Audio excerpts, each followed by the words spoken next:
Bonjour à tous, c'est Nico de Mindfit Bruxelles, j'espère que vous allez bien. Aujourd'hui, on va parler d'un exercice dont je ne suis pas particulièrement fan, que je ne mets d'ailleurs jamais dans mes programmations en ligne ou même mes coachings personnalisés, et je vais vous expliquer pourquoi. Mais de quel exercice s'agit-il? C'est les fameuses élévations frontales. Vous l'avez peut-être déjà vu en salle, ces élévations frontales peuvent être réalisées soit à la barre, soit au disque, soit au kettlebell, soit aux haltères, comme cela s'affiche ici à l'écran. Avant de rentrer dans le vif du sujet, il est important de faire un rappel anatomique sur l'épaule. L'épaule est composée de 3 faisceaux. Faisceau antérieur, faisceau médian ou ce qu'on appelle aussi le faisceau latéral et le faisceau postérieur. Mais alors pourquoi est-ce que je ne suis pas fan des élévations frontales?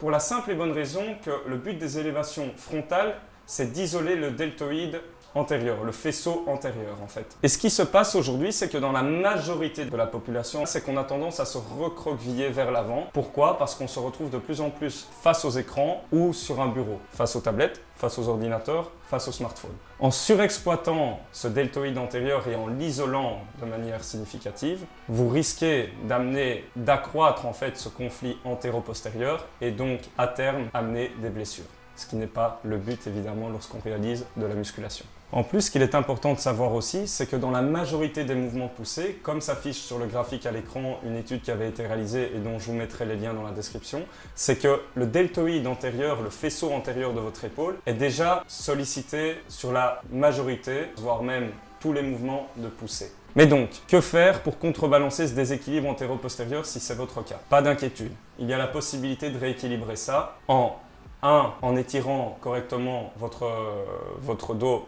et vos dorsaux. 2, en étirant les pectoraux. Et 3, en sollicitant des mouvements de tirage et plus particulièrement en isolant le deltoïde postérieur. N'oubliez pas une chose, faire des exercices c'est bien, mais comprendre pourquoi on les fait, c'est mieux.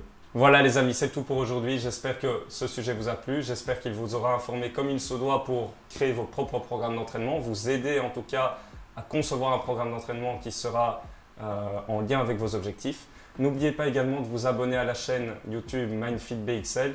S'abonner, liker et commenter, ça fait toujours plaisir. N'hésitez pas à me dire également s'il y a d'autres sujets que vous souhaiteriez que je traite dans les prochaines vidéos. Merci et à bientôt. Ciao.